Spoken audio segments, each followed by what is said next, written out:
اللہ رب العزت نے قرآن مجید میں سورہ آل عمران میں ارشاد فرمایا وَمَن يَعْتَصِم بِاللَّهِ فَقَدْ هُدِيَ إِلَىٰ صِرَاطٍ مُسْتَقِيمٍ کہ جس نے اللہ کے دامن کو مضبوطی سے پکڑ لیا اللہ نے اسے صراط مستقیم کی طرف ہدایت دے دی۔ اب دیکھیں کیسے صراط مستقیم کی طرف وہ چلا، جب اس نے اللہ کا دامن مضبوطی سے پکڑ لیا۔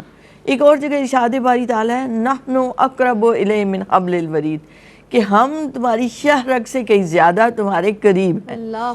یعنی اللہ وہ ذات مبارکہ کہ جو خالق و مالک ہے، جس پر ہمارے تعلق کی اساس ہی ایمان سے بنتی ہے۔ قل هو اللہ احد، قل کہ اے محبوب آپ انہیں بتائیے زبان مبارک سے کہ وہ اللہ ایک ہے، اور اس کی خصوصیات بتائیں، اللہ الصمد لم یلد ولم یولد ولم یکن لہ کفوا احد۔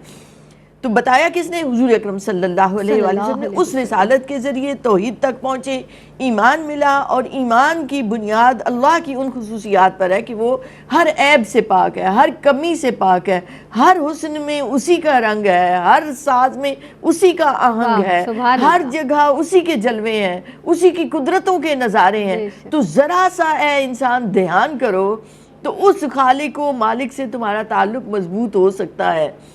جیسے آپ نے بھی کہا کہ دیکھیں ایمان کے تقاضے بنتے ہیں اور یہ تعلق بھی بنتا ہے کہ جب یہ پتہ چل گیا کہ وہی خالق ہے، وہی مالک ہے، بنانے والا ہے، تو اس سے تعلق محبت کا جڑ جاتا ہے کہ وہی ہے جو میری محبتوں کا حقدار ہے۔ اور وہ بھی ایمان سے کہتا ہے کہ ایمان والے ہیں ہی وہ جو اللہ سے شدید محبت کرتے ہیں۔ تو جب یہ شدید محبت ہو جاتی ہے تو ملاوٹ نہیں رہتی۔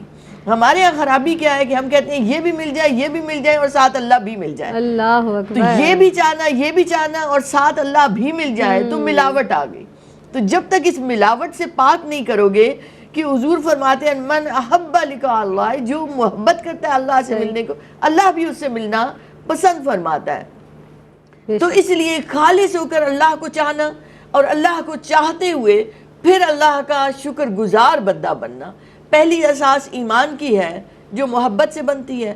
دوسری بنیاد جو تعلق باللہ کی بنتی ہے کہ مادی نعمتوں کو دیکھا، روحانی نعمتوں کو دیکھا، دائیں بائیں ظاہر باطن میں اس کی نعمتوں کے، اس کی عطاؤں کے جو بے حد و حساب عطا کر رہا ہے، بار بار عطا کر رہا ہے۔ تو ایک انسان ذرا سا بھی اس میں اگر ضمیر زندہ ہے تو اس کے اندر احساس تشکر آتا ہے کہ وہ ذات جو مجھ پر اتنی مہربان ہے، اتنی مجھ سے محبت کرتی ہے، میں نافرمانیاں بھی کرتا ہوں، خطائیں بھی کرتا ہوں، مگر اس کی عطاؤں میں کمی نہیں آتی۔ اور وہ ذات وہ کہ جس کے سامنے آپ کا ظاہر بھی، آپ کا باطن بھی کچھ بھی چھپا ہوا نہیں ہے، وہ آپ کے ہر عمل سے بھی واقف ہے، آپ کی نگاہ کی بدنیتوں سے بھی واقف ہے، آپ کے اندر کی سوچ سے بھی واقف ہے۔ جب اس سے کوئی بات چھپی ہوئی نہیں ہے تو اس کے بعد بھی وہ عطا کر رہا ہے تو اب احساس تشکر بڑھ جانا چاہیے۔ تو آپ کو پتہ ہے جب کسی سے شکر گزاری کا بندے کا احساس بڑھتا ہے تو بندہ کہتے ہیں میں اس کو کیسے بندگی کروں، میں کیسے اس کو لوٹاؤں، کیسے اس کا شکر گزار بندہ بنوں۔ تو اس میں فرما برداری آ گئی، اطاعت آ گئی۔ اب وہ چاہتا ہے کہ اللہ کے احکامات پر چلے، زیادہ سے زیادہ نمازیں ادا کرے۔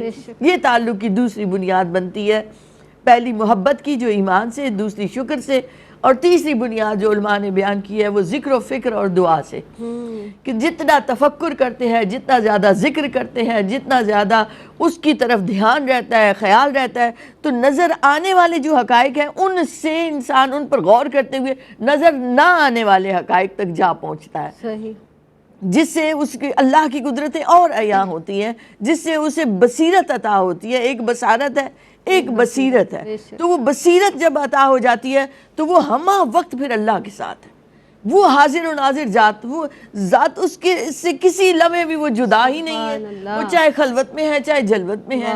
تو پھر اس کی زندگی اس کا نمونہ بن جاتی ہے کہ میرا جینا مرنا اللہ کے لیے، میرا ہر نماز، میرا ہر عمل اسی رب کے لیے خالص ہو جائے۔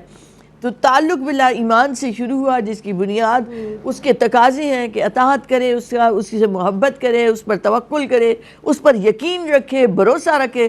سب سے زیادہ یقین اسی ذات پر ہونا چاہیے، علم الیقین سے عین الیقین، عین الیقین سے حق الیقین تک کا سفر، اور اس کو قریب جانتے ہوئے پھر جینا مرنا اٹھنا بیٹھنا اسی کے لیے خالص ہو گیا، ملاوٹ سے پاک ہو گیا۔